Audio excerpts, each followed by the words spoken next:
She was just a pool girl. He was the dangerous mafia boss who called her his forbidden angel.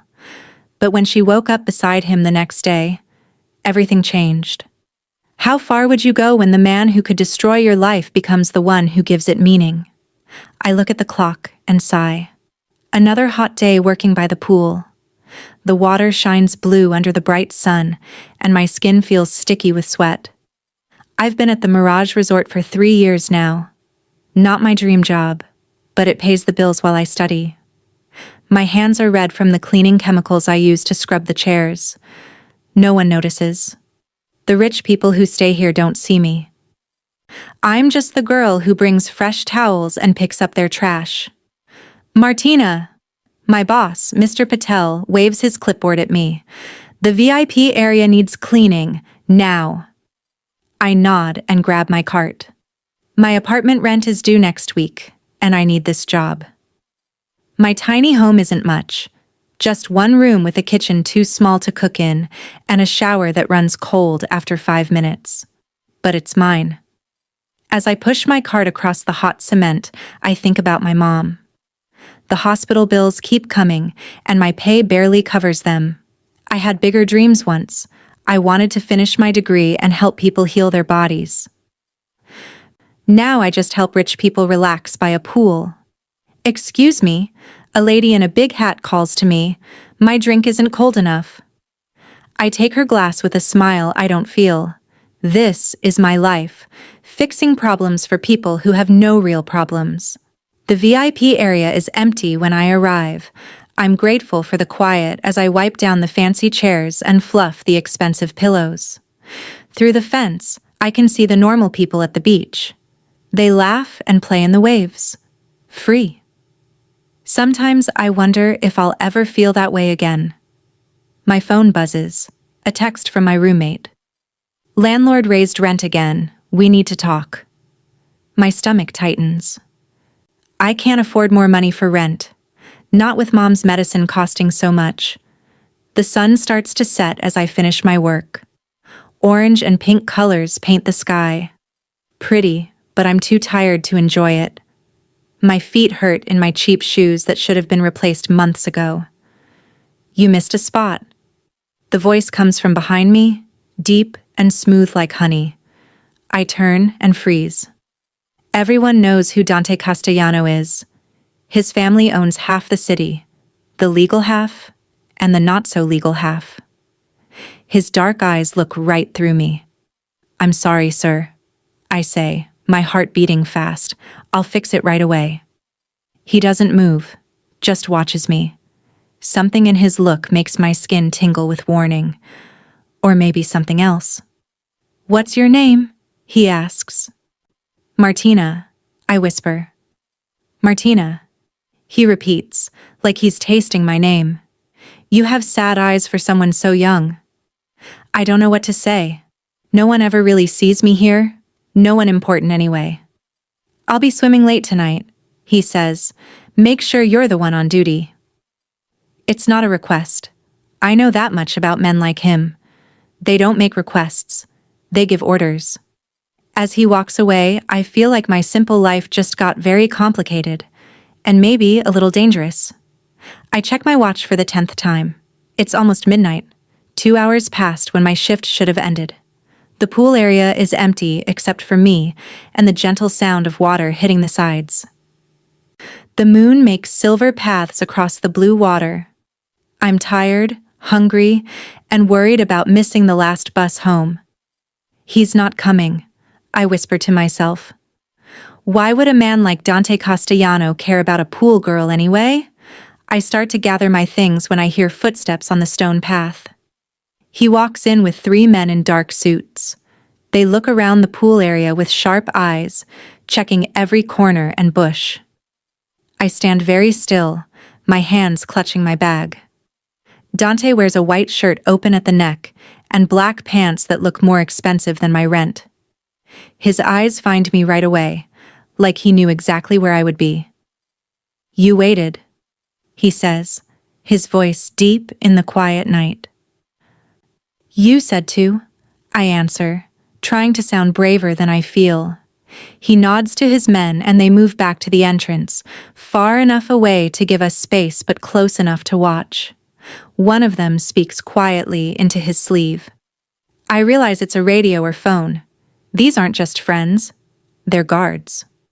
I like to swim alone at night, Dante says, taking off his watch. It gleams gold in the low light. No people, no noise, just water and sky. I nod, not sure what to say. He takes off his shirt and I try not to look at his chest and arms. Strong and marked with a few scars. But then I see fresh bandages wrapped around his side, a small red spot showing through. You're hurt, I say without thinking. His eyes narrow. It's nothing. It's bleeding. He looks down at the bandage and frowns. So it is. I step closer, my years of school kicking in. You should change that bandage and clean it again. Are you a doctor, Martina? He says my name like it's something special. I'm studying to be a physical therapist, or I was, before Mom got sick. Something flickers in his eyes. Interest? Surprise? You care for your mother? I try. Her treatments cost a lot. He studies me for a long moment. Admirable. Family should come first. Dante walks to the edge of the pool and dives in with barely a splash. I watch him swim back and forth, his movements smooth and strong. The men in suits don't move or talk. They remind me of statues. After 20 minutes, Dante pulls himself out of the pool. Water runs down his body, making the bandage soaked. The red spot is bigger now. That's really not good for your wound, I say, forgetting who I'm talking to. Salt water, chlorine, it can cause infection. He looks surprised, then laughs. It's a nice sound, warm and real. You're either very brave or very foolish to lecture me. I look down at my feet. I just don't want it to get worse. Why do you care? The question hangs in the air between us. Why do I care about a man who's probably a criminal? A man who makes my boss shake with fear? I care about people who are hurt, I say finally. It's kind of my job. Dante comes closer and I smell his cologne mixed with chlorine. You're unusual, Martina. Most people see my name, my men, and they just want to stay out of my way. I'm still figuring that part out, I admit. He laughs again, then winces as the movement pulls at his wound. Without thinking, I reach out toward the bandage. His hand catches my wrist, fast as a snake. His grip is strong, but not painful. Sorry, I whisper. Habit from school. We learn to check wounds. Slowly, he lets go of my wrist. What would you do if I let you look? Clean it. Put on a dry bandage. Tell you to be careful with it. His eyes search my face, looking for something. Whatever it is, he must find it, because he nods. My car is outside. You'll come with me and do exactly that. It's not a question. I know I should say no. I know I should run the other way. But I think of my mom's medicine. I think of the rent increase. I think of my school loan sitting unpaid. Okay, I say, surprised at my own voice. The car is black and shiny, with seats soft as butter. One of the men opens the door for me like I'm someone important. As we drive through the city, lights flash by like stars falling. Dante sits beside me, not talking, just watching my face. We stop at a tall building with a man in a uniform who bows his head when he sees Dante. The elevator needs a special key to go to the top floor. My stomach feels like it's dropping as we shoot up into the sky. Dante's home is like nothing I've ever seen. Windows from floor to ceiling show the whole city spread out like a blanket of lights. Everything is clean lines and expensive things, but it feels cold, like no one really lives here. The first aid kit? I ask, trying to sound normal in this not normal place. He points to a door. Bathroom. Everything you need should be there. The bathroom is bigger than my whole apartment. I find the kit and bring it back to where Dante sits on a white couch. Carefully, I help him remove the wet bandage. The cut underneath is long and deep, not from an accident. I know a knife wound when I see one. This should have stitches, I say. Not an option, he replies. I clean the cut as gently as I can, but I know it hurts. He doesn't make a sound. When I place the new bandage, my fingers brush against his warm skin. You have good hands, he says quietly, gentle but sure. Thank you. My face feels hot. When I'm done, Dante stands and walks to a desk. He writes something on a piece of paper and hands it to me. It's a check with more zeros than I've ever seen. For your mother's treatment, he says. I stare at the check, then at him. Why would you do this? Let's call it payment for your medical skills. This is too much for a bandage change. He steps closer. Then come work for me. Be my personal physical therapist until I'm healed. This can be your first payment. My heart beats fast. I should say no. I should walk away. But I think of Mom's tired face. I think of the doctor saying she needs better medicine we can't afford. When do I start? I hear myself ask. Dante smiles, and it changes his whole face. He looks younger, almost kind. You already have, Martina. You already have. The next morning feels like a dream as I stand outside the tall glass building where Dante lives. The doorman nods at me like he's been told to expect me. Mr. Castellano is waiting, miss, he says, pointing to the special elevator. My stomach does that dropping thing again as I ride up to the top floor. What am I doing here? This man is dangerous. Everyone knows the Castellano family doesn't just own hotels. Dante opens the door before I can knock. He wears a simple black t-shirt that makes his eyes look even darker. Good morning, Martina, he says, stepping back to let me in. I clutch my bag of supplies tight, like it can protect me somehow.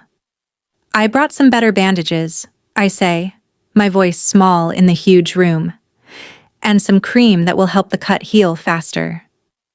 He leads me to a room I didn't see last night. It's set up like a small gym, with weights and mats and a bench for stretching. I thought we could work here, he says, for the physical therapy part. I look around, surprised. This is perfect, actually. I had it set up this morning. After you left, I made some calls about your background. His voice is casual, but my skin goes cold. You checked up on me? I check on everyone who comes into my life, Martina. Top of your class at City College. Mother with stage 3 cancer. Father unknown. No boyfriend. Few friends. Excellent work record. My cheeks burn. He knows everything about me after one night. That's not fair. Fair? He almost smiles. Life isn't fair. I thought you'd know that by now. 2 men appear in the doorway. I recognize them from the pool. One is older with gray at his temples, the other young with hard eyes. They look at me like I'm a problem they need to solve. Boss, the older one says, the meeting is in 30 minutes. Dante nods. Marco, Vito, this is Martina. She'll be helping with my recovery. She has full access to this floor. They don't like it. I can tell by the way their eyes narrow and how the young one, Vito, shifts his feet like he wants to argue. Is that wise? Marco asks, his voice careful. Dante's face changes, gets harder. Are you questioning me? The room feels colder suddenly. Marco bows his head. No, sir. Never. When they leave, I let out a breath I didn't know I was holding. They don't want me here. They're paid to be suspicious, Dante says. Now, where do we start? I try to focus on being professional as I check his wound. It looks better today, less red around the edges. First, I need to understand how you got hurt, so I know what movements might be painful. His eyes meet mine. You know how I got hurt. I swallow hard. A knife wound. From the angle someone came at you from the left side. Very good. And do you want to know why someone tried to stab me? Do I? No. Yes. Maybe. My mind can't decide. I'm just here to help you heal. So you don't care that I'm the head of the Castellano family, that I run businesses some people call illegal?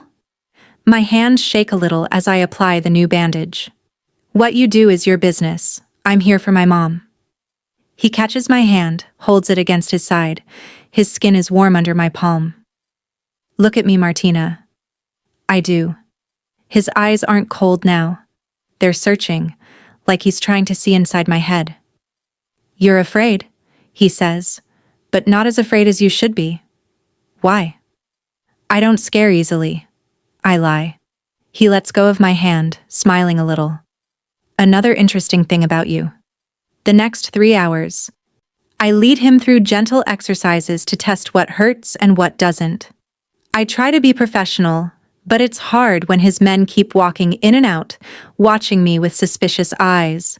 They speak in Italian sometimes, and though I don't understand the words, I know they're talking about me. At noon, Dante takes a call in the other room. His voice gets loud, then very quiet. When he comes back, his face is like stone. We'll continue tomorrow, he says. My driver will take you home. But we're not done with. We're done for today. His voice is flat now, all the warmth gone. The driver is silent as he takes me back to my little apartment. It feels even smaller and shabbier after seeing Dante's home. My roommate Lisa is in the kitchen when I walk in. Where have you been? She asks. You didn't come home last night, I was worried. What do I tell her? That I spent the night changing a mobster's bandages? That he gave me a check that would pay for all of Mom's treatments? I got a new job, I say. Private physical therapy for a rich client. Her eyes get big. That's amazing. Is it through the school program? I shake my head.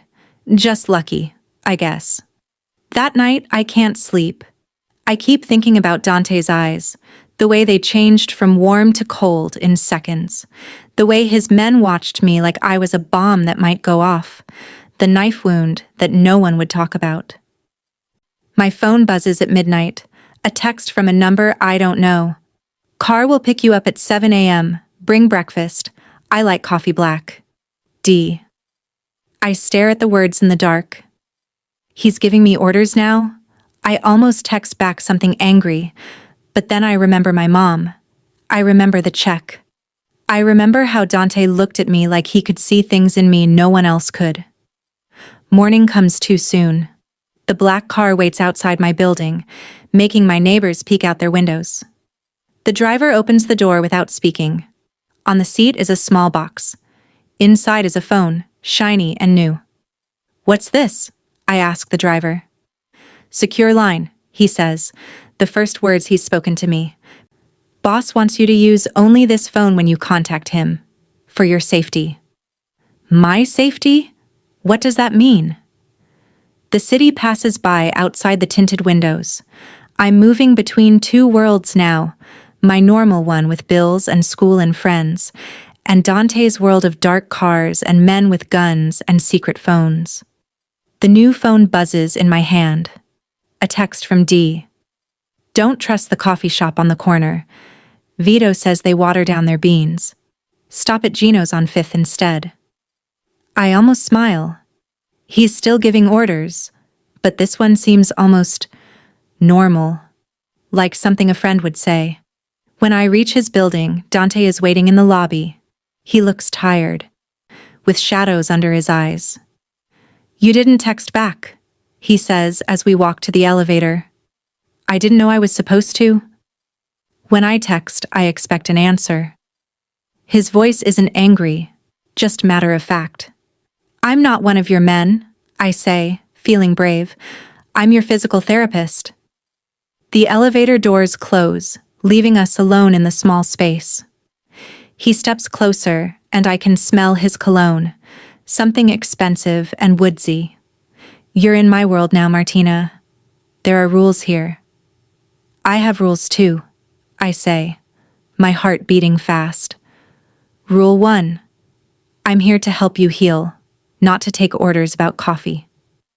For a second, I think he might get angry, but then his face breaks into a real smile, and he laughs. The sound fills the small elevator and does something warm to my chest. Fair enough, he says, as the doors open to his home. Let's start again. Good morning, Martina. Thank you for the coffee.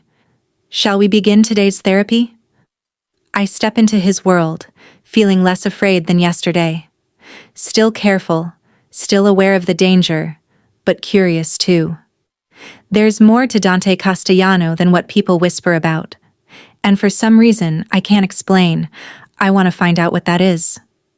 2 weeks pass in a strange new rhythm. Each morning the black car picks me up and takes me to Dante's building. Each day I spend hours helping him rebuild his strength. The knife wound is healing well, pink and new where the angry red line used to be. I learn his body's language, when he pushes too hard, when pain flickers in his eyes even though he never complains. You need to tell me when it hurts, I say one morning as I help him stretch his side. I can't help if you hide things. His eyes meet mine, dark and thoughtful. Showing pain is a weakness I can't afford. Not with me, I answer. With me, it's just being honest so you can get better. Something changes in his face, softens just a bit. You're different from most people in my life, Martina. Later that day, I find a book on his coffee table, Poems by Pablo Neruda. I pick it up without thinking, turning the pages carefully. You like poetry? Dante asks, coming into the room so quietly I didn't hear him. I jump a little, closing the book. I didn't mean to snoop. It's not snooping to look at a book in plain sight. He sits across from me, his movement smoother now after our daily exercises. That one was my mother's.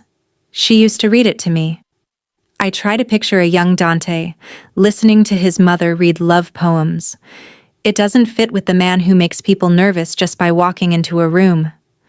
My mom used to read me Charlotte's Web every night, I say, sharing something of myself without meaning to. Even when I got older and could read it myself, I still wanted her voice telling the story. Dante nods, his eyes warm. Mothers have that power. To make things better just with their presence. How is your mother now? I ask. His face closes like a door. She died. Many years ago. I'm sorry. I want to ask how, but something tells me not to. He changes the subject, asking about the exercises planned for tomorrow. But something has shifted between us. A tiny crack in the wall he keeps around himself. The next day, I arrive to find Dante in his library, a huge room with books floor to ceiling. He stands at a desk, looking at papers spread out in front of him. When he sees me, he quickly gathers them up. I thought we could work in here today, he says, for a change of scene. The library smells of leather and old paper. Ladders on wheels lead to the highest shelves. It's like something from a movie. This is amazing, I breathe, turning in a circle to see it all. My grandfather started the collection. My father added to it. Now it's mine to care for. I run my fingers along the spines of books older than I am. You really read all these? Most of them. There's pride in his voice. Knowledge is another form of power. As we work through his exercises, I notice he's pushing harder today, lifting weights that might be too much. Slow down, I warn. You'll tear the muscle if you rush. I don't have time to be gentle with myself, he says, jaw tight. There are people waiting for me to show weakness. Like whoever stabbed you? His eyes snap to mine. Yes. Like them. After the workout, he offers me lunch. It's the first time we'll eat together. A man I haven't seen before brings in food on silver trays, pasta that smells like butter and garlic, bread still warm from the oven, a salad of greens I can't name. You have a chef? I ask, trying not to sound as impressed as I feel. Angelo has been with my family for 20 years, Dante says, unfolding a napkin across his lap. He makes the best risotto in the city. The food is better than anything I've ever tasted. As we eat, Dante asks me about school, about what made me want to study physical therapy. No one has shown interest in my dreams for a long time. It feels good to talk about them. After my dad left, Mom got sick for a while, I explain. Nothing big, just her back. I was 12 and I learned how to help her do exercises. I liked the way I could make her feel better with just my hands and the right movements. Dante listens, really listens, his food getting cold on his plate. You were young to take on such responsibility? I shrug. Lots of kids have it worse. That doesn't make your experience less significant. His voice is gentle in a way I've never heard before. You were a child caring for a parent. That shapes a person. Something warm blooms in my chest at his understanding. After lunch, Dante shows me his art collection. Paintings hang on every wall, some small, others taking up whole sections of wall. This one, he says, stopping in front of a painting of a woman with wings, reminded me of you when I first saw you. The angel in the painting has dark hair like mine and eyes that seem sad and hopeful at the same time. Is this why you called me Angel at the pool? He nods. You had the same look in your eyes, like you were trapped somewhere you didn't belong. The way he sees me, really sees me, makes my heart beat faster. No one has ever looked at me like this before, like I'm a puzzle they want to solve. That night, I don't go home. A storm rolls in, lightning cracking the sky into pieces. Dante offers me the guest room, and I accept. The room is bigger than my whole apartment, with a bed that feels like sleeping on a cloud. In the middle of the night, a crash of thunder wakes me. I get up for a glass of water and find Dante in the kitchen, staring out at the storm. He wears only sleep pants, and I can see scars I didn't know about. One on his shoulder, another across his back. Trouble sleeping? He asks without turning around. The thunder, I say, suddenly aware that I'm in my sleep shirt and shorts. You too? He turns, his eyes moving over me once, quick but thorough. I've never been good at sleeping. Too many things to think about. Like what? I ask.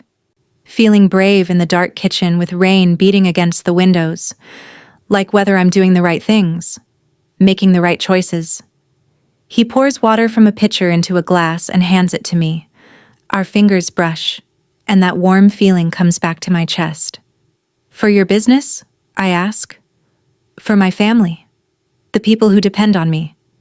He leans against the counter. Do you know how many people work for the Castellano family, Martina? I shake my head. Over 300. Their families, their children, all my responsibility.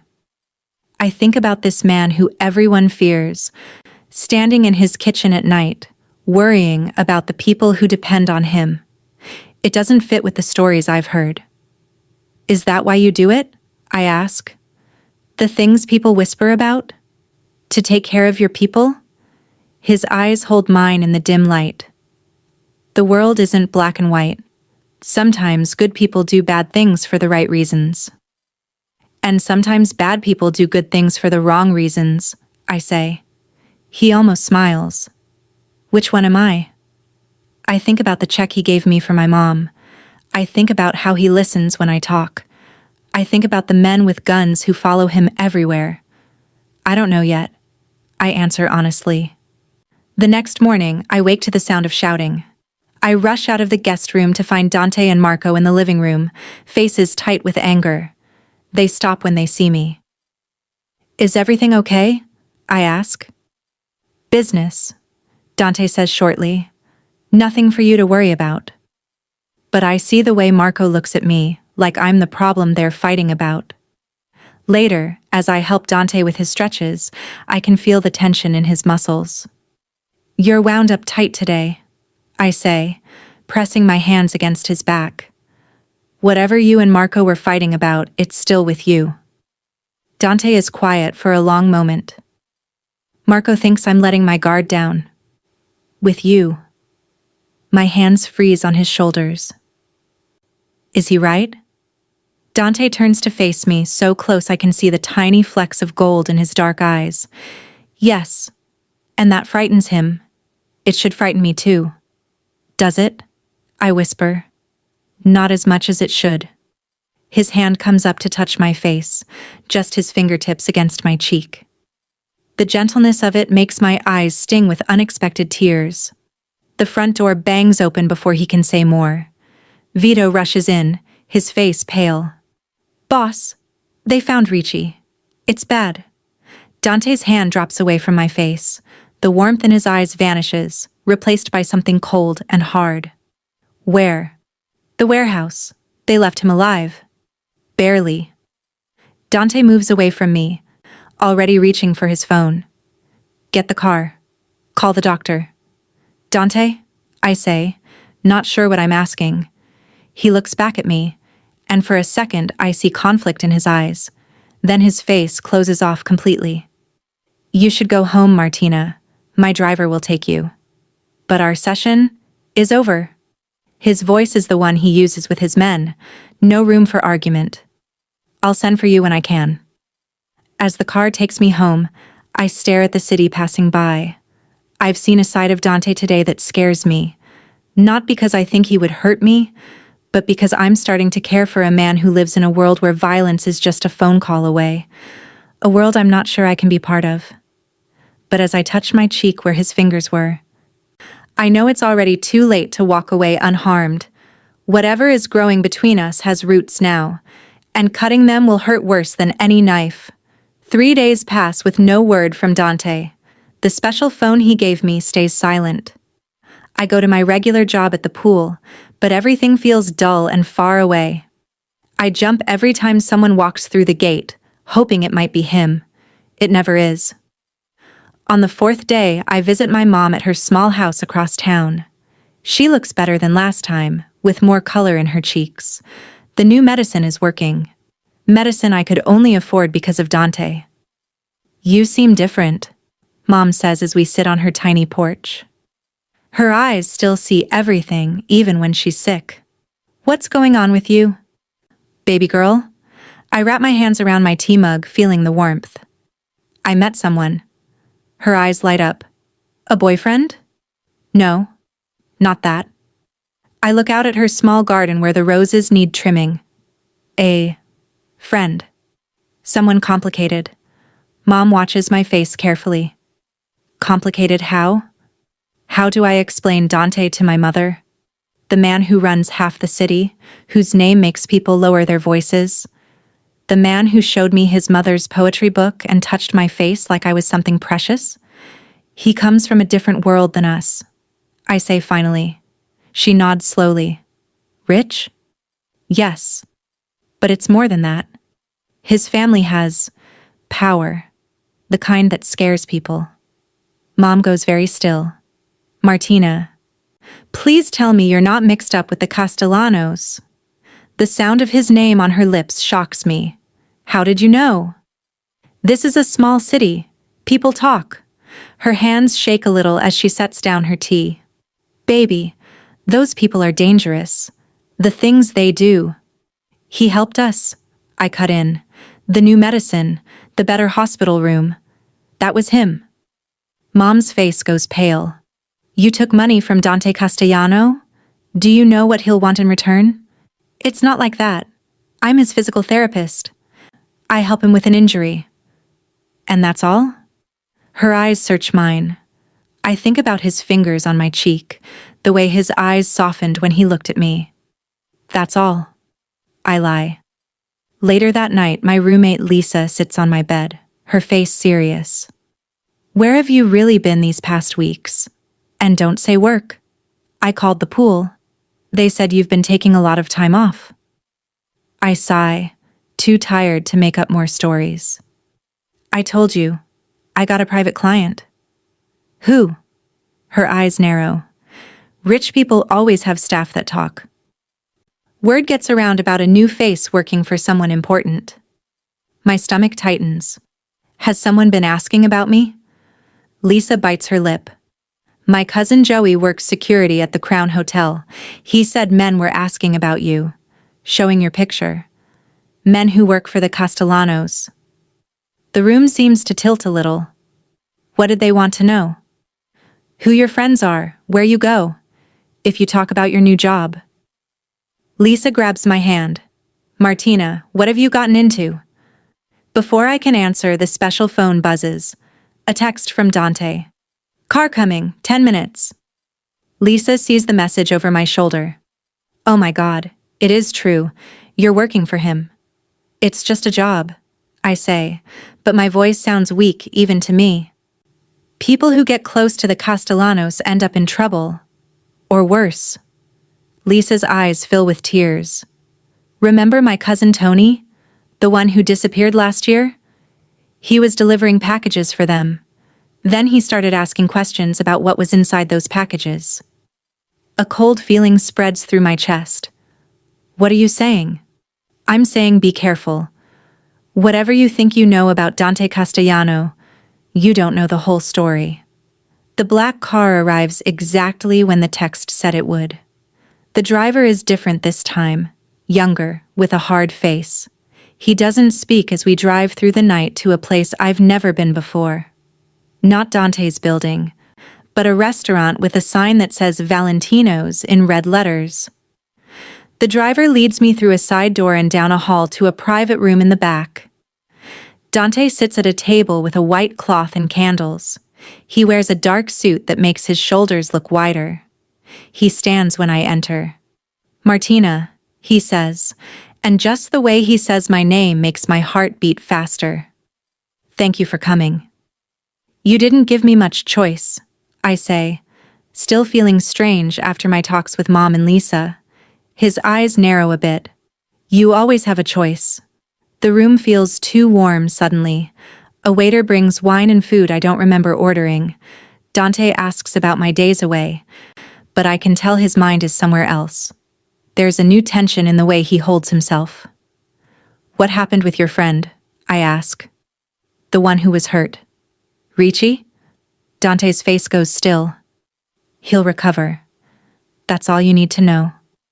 Is that why you didn't call me for days? You were busy with whatever happened to him. His fingers tighten on his wine glass. It was best to keep you away until things were settled. Best for who? I push. For you, he says, his voice hard. My world is not a safe place, Martina. I've tried to shield you from the uglier parts. By keeping secrets? I think about what Lisa said, about her cousin who disappeared. How can I trust you if you hide things from me? Dante sets down his glass carefully. Trust is a luxury in my position. Most people in my life want something from me. Power, money, protection. What do you think I want? I ask. His eyes meet mine across the table. That's what makes you dangerous, Angel. I don't know. The food goes cold as we talk. I tell him about my mother, how she noticed changes in me. He listens, his face giving away nothing. She's worried, I say, about me being around you. She's heard the stories. And what do you think of these stories? He asks. I take a deep breath. I think there's truth in them, but I also think there's more to you than what people say. Something flickers in his eyes. Relief, maybe. Most people make up their minds about me without looking deeper. I'm not most people, I say. His hand reaches across the table, covering mine. No, you're not. The moment breaks when the door opens. Marco stands there, his face grim. Sorry to interrupt, boss. We have a problem. Dante doesn't move his hand from mine. Can it wait? It's about Ms. Martina, Marco says, his voice flat. My stomach drops. Dante's hand tightens on mine. Explain. Someone's been asking questions about her, at the hospital where her mother is treated, at her school. Dante's face changes, grows hard in a way I've never seen. Who? The Varanis, Marco says. The name means nothing to me, but Dante goes very still. How did they connect her to me? Marco's eyes flick to me, then back to Dante. Someone talked. We're handling it. The cold feeling spreads through my whole body. Handling it how? Neither man answers me. Dante stands, pulling out his phone. Get the car, take her home, then double the security on her building. And her mother's place too. Wait, I say, standing too. What's happening? Who are the Varanis?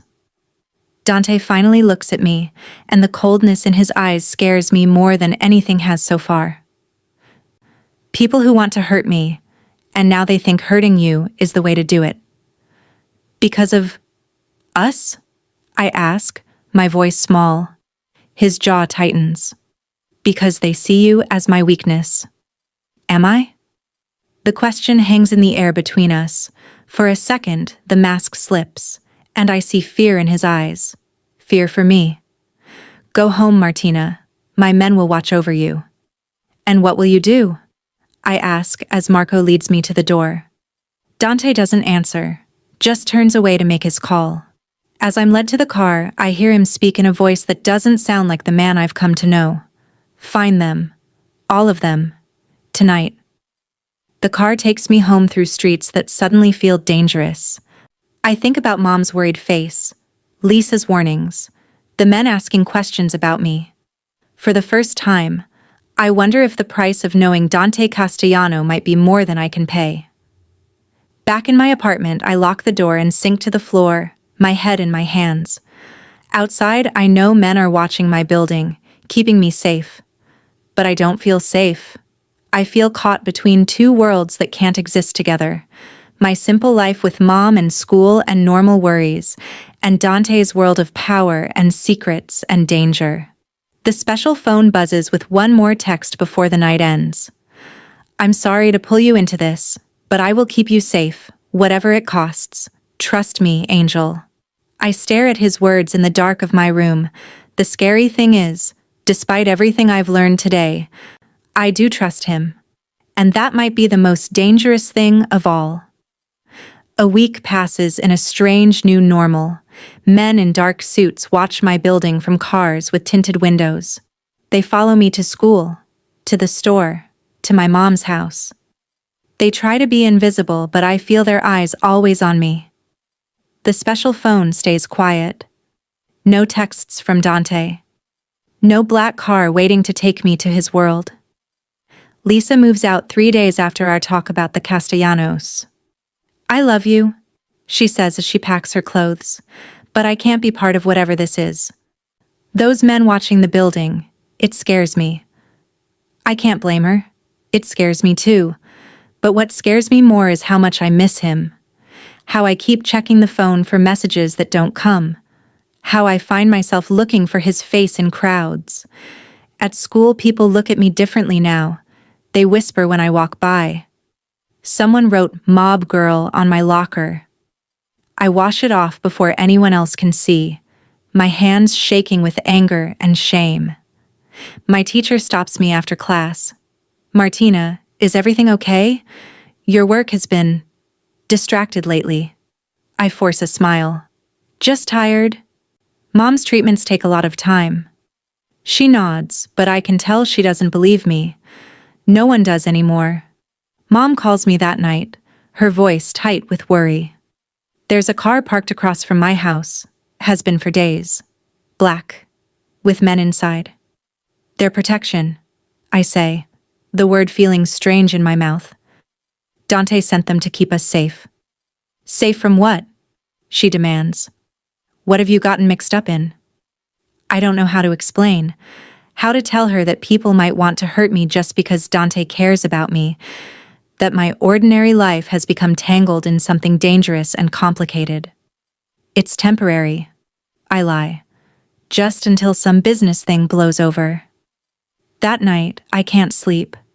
My apartment feels too empty without Lisa. Too quiet. I stare at the ceiling, thinking about how my life has split in two. Before Dante. After Dante. Nothing fits together anymore. The special phone buzzes at midnight, making me jump. A text from an unknown number. Roof, now. My heart pounds as I throw on a sweater and shoes. Is it Dante? Or someone else? Someone who took his phone? I should be scared, but all I feel is the rush of finally having contact again, of maybe getting answers. The stairs to the roof are dark and smell like old paint. I push open the heavy door at the top and step out into the cool night air. The city lights spread out all around, a blanket of stars below instead of above. Hello? I call, my voice small against the big empty space. Here. The voice comes from the shadows by the air units. Not Dante's voice. Marco steps into the dim light from the stairwell. His face looks tired, with lines I never noticed before. Sorry for the dramatics. Needed to talk to you without the others knowing. My stomach tightens. What's wrong? Is Dante okay? He's fine. Physically. Marco rubs a hand over his face. But he's not thinking straight. Hasn't been since he met you. The words hit me like a slap. What does that mean? It means he's making mistakes, taking risks. The Varanis tried to kill one of our men, and instead of staying quiet, playing it smart, he's gone to war with them. War. The word hangs in the night air between us. Because of me? Because they threatened you, yes? Marco's eyes are hard in the dim light. Do you understand what that means? He's putting the whole family at risk. For you. I wrap my arms around myself, suddenly cold. I didn't ask for any of this. Doesn't matter what you asked for, it's what's happening. Marco steps closer. He won't listen to me anymore, but he might listen to you. What do you want me to do? I whisper. Tell him you're done, that you can't do this anymore. That you want your normal life back. The thought of saying those words to Dante makes my chest hurt. Is that what you think I want? I think it doesn't matter what either of us wants. This ends badly if it keeps going. Marco's voice softens a little. He cares about you. More than he should. That makes you a target. Always. I think about Lisa moving out. The words on my locker. Mom's worried voice. If I did what you're asking, would everyone be safe then? My mom? My friends? Marco nods. I'd make sure of it. The Varanis would have no reason to come after you if you're not connected to Dante anymore. And Dante, would he be safer too? Something like respect flickers in Marco's eyes. Yes, he'd go back to thinking clearly, making smart choices. I look out at the city, at all the lights in windows where normal people are living normal lives. I need to think about it. Don't think too long, things are moving fast. Marco turns to leave, then stops. For what it's worth, I understand why he cares about you. You're not what I expected. After he's gone, I sit on the roof for a long time, watching the city and feeling like I'm standing at a crossroads. Two paths stretching out in front of me, neither one simple or easy. The next morning, I go to visit Mom. The black car still sits across from her house, but the men inside don't look at me as I walk past. They know who I am now. Mom looks better than she has in months. Her hair is growing back, still short but catching the light. Her cheeks have color. The doctor says I might be in remission, she tells me, her eyes bright with hope. The new treatment is working better than they expected. I hug her tight, breathing in her familiar smell of lotion and tea. That's amazing, Mom. She pulls back to look at my face. But something's wrong. I can see it in your eyes. The tears come then, hot and fast. I tell her everything. About Dante. About the Varanis. About Marco's visit to the roof. She listens without interrupting, her hand holding mine. Oh, baby girl. She sighs when I finish. You've fallen in love with him, haven't you? I hadn't let myself say the word, even in my own head. But when she says it, I know it's true. I think so, but it doesn't matter. I can't be with him. It's too dangerous. for everyone. Mom wipes a tear from my cheek. Love is always dangerous. It opens you up to hurt, makes you vulnerable. That's not just true for mafia bosses. This is different, I argue. People could get hurt, actually hurt. Yes, she agrees. But running away from love because you're scared isn't brave, Martina. It's safe. And safe isn't always right. I stare at her, surprised. Are you saying I should stay with him? After everything I just told you? She shakes her head. I'm saying you should make your choice based on what you truly want, not on fear. If you walk away, do it because you don't love him enough to face the hard parts, not because you're scared. When I leave Mom's house, the sky is gray with coming rain. I walk past the black car, and this time I stop, leaning down to the window. The man inside lowers it, his face carefully blank. I need to see him, I say. He studies me for a moment, then nods, reaching for his phone. The rain starts to fall as I wait for the car that will take me to Dante. I think about my two worlds, so separate until now. My simple life of work and school and friends, and the complicated, dangerous world that Dante lives in. I don't fit in his world, but I don't fully fit in my old one anymore either. The black car that pulls up isn't the usual one. This one is sleeker, newer. The driver opens the back door and Dante himself sits inside, his face tight with strain. He looks tired, with shadows under his eyes and new lines on his forehead. Martina, he says, my name like a sigh on his lips. I slide into the seat beside him, the door closing us into our own small space as rain drums on the roof. The car pulls away from the curb. Marco came to see me, I say, watching his face. Anger flashes in his eyes. He had no right. He's worried about you, about the choices you're making, because of me. Dante's jaw tightens. Marco doesn't understand what's important. And you do? I ask. His eyes meet mine, dark and intense. I understand that some things are worth fighting for. Worth any risk. My heart beats faster at his words. Even if it puts people in danger? Your people?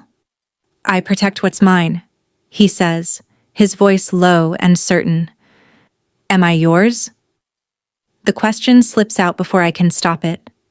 His hand finds mine on the seat between us, his fingers warm against my skin. I want you to be, but I know what I'm asking. I know the cost. Outside, the rain falls harder, turning the world beyond the windows into a blur.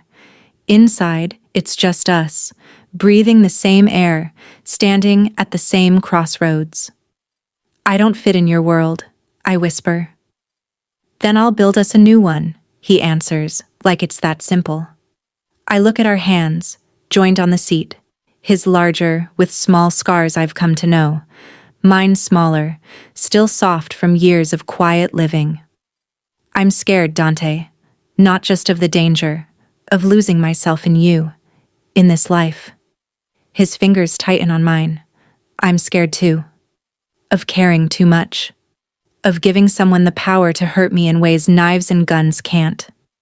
The car moves through the rain-soaked streets, taking us somewhere I don't recognize. Not his penthouse, not my apartment. Somewhere new, somewhere in between our worlds. What happens now? I ask, feeling lost and found all at once. That depends, he says, his eyes never leaving mine. On what you choose. Us or safety. As the car stops at a red light, I realize this is the moment, the fork in the road. The point where I either step fully into Dante's world with all its dangers and darkness, or I turn back to the safe, simple life I had before. The light turns green, and the car moves forward again. Just like the choice in front of me, there's no standing still, only forward or back. And in my heart, I think I've already chosen, even if I'm not ready to say the words out loud. The car takes us to a small house by the water. far from the noise of the city. It sits on a cliff, with glass walls that look out over the ocean. Waves crash against rocks below, white foam spraying up like lace. It doesn't look like a place where a man like Dante would live. "What is this place?" I ask as we walk through the front door.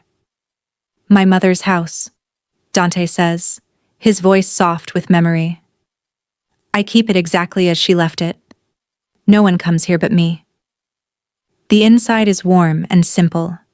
Bright rugs on wooden floors, books stacked on tables, plants in sunny windows, nothing like his cold, perfect penthouse in the city.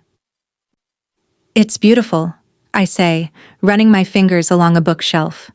"It feels like a real home." "It was." Dante watches me move around the room. "Until she died." I turn to face him. "How did she die, Dante?" His face tightens, but he doesn't look away. "She was killed. By the Varanis." The name hits me like a punch, the family now threatening me. "Why?" "My father had made a deal with them, then broke it. They took their revenge on her." His voice is flat, like he's telling a story about someone else. But his eyes burn with an old pain. I was 15. I think of my own mother, of how I would feel if someone hurt her to get to me. "Is that why you became—" I struggle for the right word. "A monster?" he asks with a bitter smile. "I was going to say who you are." I correct him. Dante walks to a window looking out at the angry sea. "After they killed her, I had two choices: run away and hide, or become something they would fear." I move to stand beside him, our reflections ghostly in the glass. "And now the same family is threatening me." "Yes." One word, heavy with meaning. History repeating itself. "Unless you stop it," I say, understanding now why Marco came to me. Why he wants me away from Dante. Dante turns to me, his eyes dark and intense. "I won't let them hurt you, even if it means war. Even if it means becoming the monster they think you are." His jaw tightens. "I've done things I can't take back, Martina. Things that would make you look at me differently if you knew." "Then tell me," I say, my heart pounding. "All of it. No more secrets." For 3 hours we sit on the faded couch while he talks. He tells me about his family business, the legal parts that everyone knows about, and the other parts hidden in shadows. He tells me how his father built an empire on fear and blood, and how Dante has tried to move away from the worst of it. How he's killed men who threatened his family, how he's made deals that dance on the edge of right and wrong. I listen without speaking, trying to match this hard truth with the man who showed me his mother's poetry books, who touches my face like I might break. When he finishes, the room is dark except for one small lamp. His voice is rough from talking. He looks at me like he's waiting for judgment. "Say something," he finally whispers. I reach out and take his hand. It's warm and solid in mine. "I'm still here." Something breaks in his face, relief and disbelief mixed together.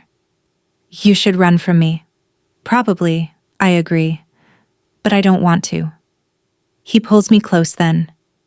His arms strong around me. I breathe in his smell, expensive cologne and something that's just him. "What happens now?" I ask against his chest. "Now I end this," he says, his voice vibrating under my ear. "Once and for all." I pull back to see his face. "How?" "I meet with the head of the Varani family, old man Giuseppe. We settle this." Fear wraps cold fingers around my heart. "Is that safe?" "No." His eyes don't lie to me. "But it's the only way to stop this before more people get hurt." I think of Marco's words on the roof, about Dante not thinking clearly, taking risks. "Let me go with you." He shakes his head. "Absolutely not." "If this is about me, I should be there," I argue. "I'm not hiding while you face danger for me." Dante cups my face in his hands. "This isn't just about you anymore, Angel. It's about us." what we might be together. The word us makes something warm bloom in my chest. That's why I need to be there, to show them and your people that I'm not afraid. That I choose this. Choose you. For a long time he just looks at me, like he's memorizing my face. You amaze me, he finally says. I've known killers who showed less courage. Is that a yes? I press. His smile is small, but real. It's a, we'll see. We spend the night at the little house by the sea. I call Mom to tell her I'm safe. Dante calls Marco to set up the meeting with the Veranis. In between, we talk about small things. Favorite books, childhood memories, dreams we once had. Like normal people getting to know each other. Like the world outside isn't full of danger and hard choices. In the morning, Dante gets a call that changes everything. His face goes hard as he listens. When he hangs up, he looks like a different man, the dangerous one people whisper about. What is it? I ask, fear making my voice shake. They took Marco, he says, already reaching for his coat. The Veranis. They're holding him at the old factory by the river. I grab his arm. It's a trap. I know. His eyes meet mine. But I can't leave him there. Then I'm coming with you, I say, grabbing my own jacket. This time he doesn't argue. Maybe because there's no time. Maybe because he sees something in my face that tells him I won't back down. The drive to the factory takes 30 minutes. Dante makes calls the whole way, his voice calm but cold. Men will meet us there. They'll surround the building, create a distraction at the back. Dante and I will enter from the side, with Vito and 2 others as guards. Stay behind me, Dante tells me as we pull up to a broken-down building with empty windows like dead eyes. If I tell you to run, you run. No questions. I'm not leaving without you, I say, my voice steadier than I feel. His hand finds mine, squeezing once. Just remember I love you. Whatever happens in there. The words hit me like a wave. The first time he said them. Maybe the last. I love you too. The factory smells like rust and old fires. Our feet crunch on broken glass as we move through dark rooms. Dante walks like a shadow, quiet and sure. I follow close behind, Vito at my back. The other men disappeared into other parts of the building. We find Marco in what was once an office. He sits tied to a chair, blood on his face. 2 men stand guard, guns in their hands. When they see Dante, they raise their weapons. Stop there, Castellano, one says. Dante doesn't even blink. Where's Giuseppe? This was supposed to be a meeting. Change of plans, the man says with an ugly smile. The old man decided you needed a lesson in respect. Dante's voice is ice. Untie my man. Then we'll talk about respect. The second guard laughs. You're not giving orders here. A noise from behind makes me turn. 3 more men have entered the room, blocking our exit. Vito moves closer to me, his gun already in his hand. 5 against 2, the first guard says. Bad odds. Castellano. Dante smiles, and it's not a nice smile. You think I came with just 1 man? As if on cue, a crash sounds from somewhere else in the building. Shouts, the crack of gunfire. My men are dealing with yours right now, Dante says calmly. So let's try again. Untie Marco, and maybe you walk out of here. The first guard raises his gun, pointing it at Dante's chest. Or maybe I just end you now. And then have some fun with your pretty girlfriend. Something inside me snaps at his words. Without thinking, I grab a piece of broken pipe from the floor and throw it as hard as I can. It hits the man's arm, making his shot go wild. The bullet hits the wall, sending bits of plaster flying. Everything happens fast after that. Vito shoots 1 guard, Dante takes down another. Marco kicks out with his tied feet, knocking a 3rd man off balance. I stand frozen as men fight and guns fire, and the world turns into noise and fear. Then Giuseppe Verani himself walks in, Old and bent, but still scary. He holds a gun pointed right at me. "Enough!" he shouts, and everyone freezes. "Drop your weapons or the girl dies." Dante looks at me, then at Giuseppe. Slowly, he puts his gun on the floor. Vito does the same.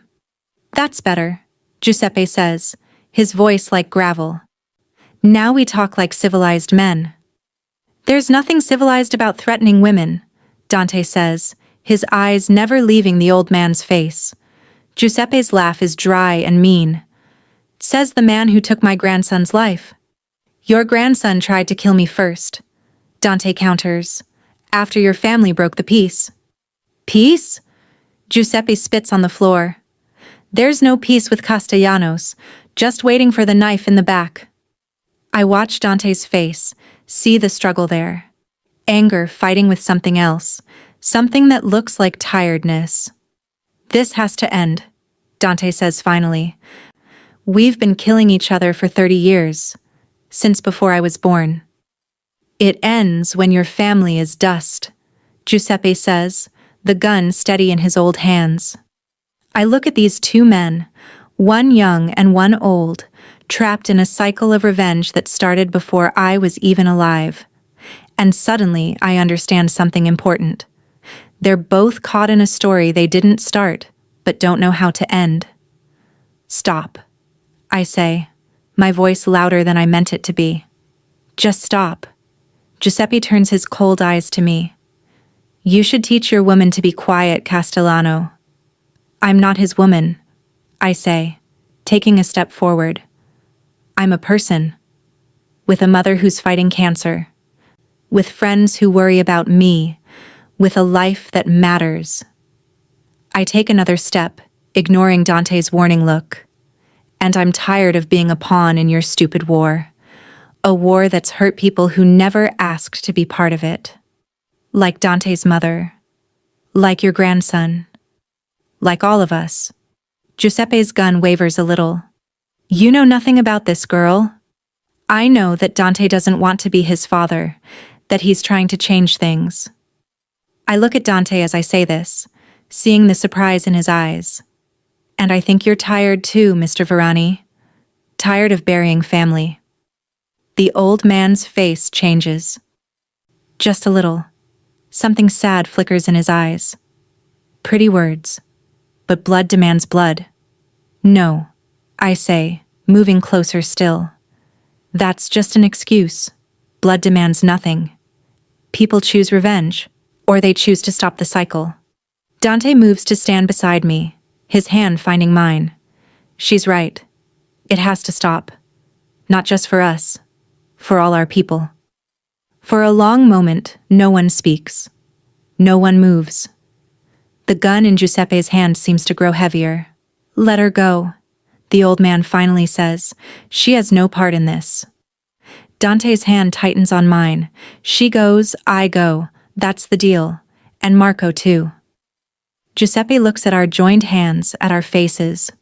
Something like understanding crosses his face. "You really love her, like I loved my Maria." "Yes," Dante says simply. The old man lowers his gun. "Then perhaps we do have something in common after all." Outside, the sun is setting, painting the sky red and gold. Dante's men load Marco into a car, taking him to a doctor. The Veronese disappear back into the city. Dante and I stand by his car, both of us shaky with leftover fear and relief. "What happens now?" I ask for what feels like the 100th time. Dante looks out at the sunset, then back at me. "Now we see if an old man keeps his word, if hate can be put to rest." "And if it can't?" I have to ask.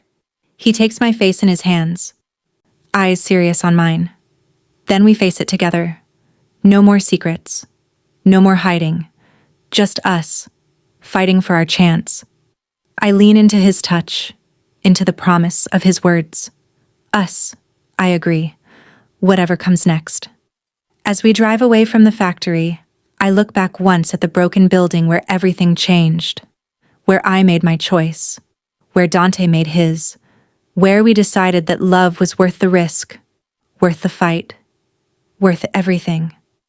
The morning sun warms my face as I stand on the balcony, looking out at the ocean.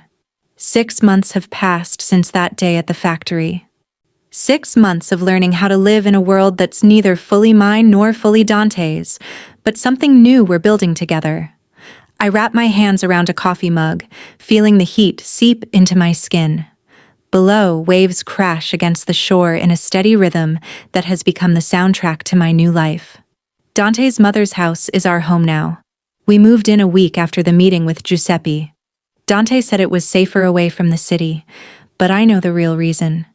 This house holds good memories for him. A time before violence shaped his life. Footsteps sound behind me, and strong arms wrap around my waist. Dante rests his chin on my shoulder, his breath warm on my neck. "You're up early," he says, his voice still rough with sleep. I lean back against his chest. Couldn't sleep. Too many thoughts. Good ones or bad ones? His hands tighten slightly on my waist. Just thoughts about how much has changed. And it has. Mom is in full remission now, her doctors amazed at her recovery. She visits us here sometimes, still wary of Dante but warming to him slowly. She sees how he looks at me, how gentle he is when he thinks no one is watching. I finished my degree, walking across the stage to get my diploma with Dante and Mom cheering from the audience. Now I work at a clinic by the beach, helping people heal. Normal people with normal injuries, no knife wounds or bullet scars. Dante has changed too. The truce with the Veranis has held, shaky at first but growing stronger with each passing month. He still runs his businesses, still carries the weight of his family name. But he's moving more into the light, away from the shadows his father lived in. "Any regrets?" Dante asks, turning me to face him. I study his face in the morning light. The lines around his eyes have softened. He smiles more easily now, laughs more often. There are still hard days when he comes home with that cold look I first saw at the pool. Days when I know he's made choices I might not understand, but he doesn't hide them from me anymore. "No regrets," I say, touching his face. "Just adjustments." He laughs at that, a real laugh that makes his eyes crinkle. Adjustments, that's one way to put it. Adjustments like the guards who still follow me when I go to the city, like the careful way Dante checks the house each night before we sleep, like the gun he keeps in a safe by our bed.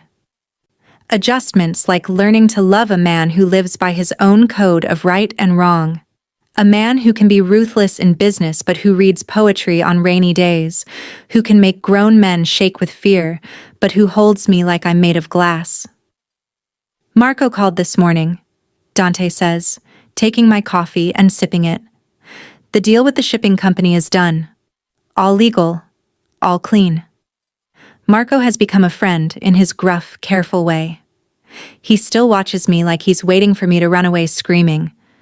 But there's respect in his eyes now, after what happened at the factory. After I stood up to Giuseppe. "That's good," I say. "One more step toward the future you want." "The future we want," Dante corrects me, his dark eyes serious. "I'm not doing this alone, Martina." Inside, the phone rings. Dante sighs and goes to answer it. I stay on the balcony, watching a boat move across the horizon, small and white against the blue water. My old life feels like a dream sometimes.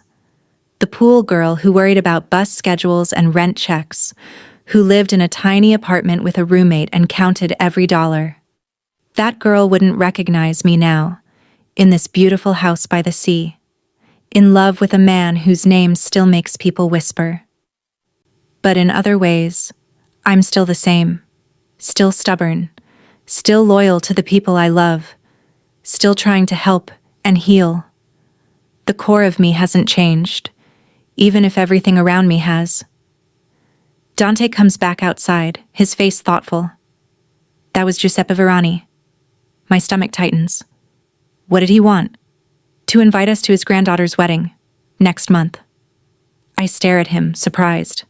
"Us? Both of us?" Dante nods, looking as shocked as I feel. Both of us. He said it would send the right message. I think about what this means. The head of the Verani family, inviting the head of the Castellano family to a wedding. Not just a business meeting or a neutral talk. A family celebration. Will we go? I ask. Dante looks out at the ocean, his face thoughtful. I think we have to. For peace. I slip my hand into his. For the future. Later that day, we drive into the city to visit Mom. Her hair has grown back, curly and shot with new gray that she refuses to color. I earned every one of these, she says when I tease her about it. She hugs me tight when we arrive, then surprises me by hugging Dante too. He looks startled, then pleased. Mom still doesn't know everything about him, about us, but she knows enough. Knows that he loves me, that he's trying to be better than his father was. That's all she needs to know. We have lunch in her small backyard, under a tree that throws dappled shade over the table. Dante is quiet, letting Mom and I talk about normal things, her garden, my work at the clinic, a movie we both want to see. But I catch him watching us, a soft look on his face that makes my heart squeeze. You look happy, Mom says when Dante goes inside to take a call. Both of you. We are, I tell her. Most days. She takes my hand, her eyes searching my face. And the other days? I think about how to explain it. The other days, we work at it. We talk. We remember why we chose each other. Mom nods, understanding in her eyes. That's all any of us can do. Baby girl. When Dante comes back, there's tension in his shoulders. I know that look. Something has happened. Something in his other life, the one that still exists alongside our quiet days by the sea. We need to go, he says, his voice gentle but firm. Family business. This is part of our life too. The sudden changes of plan.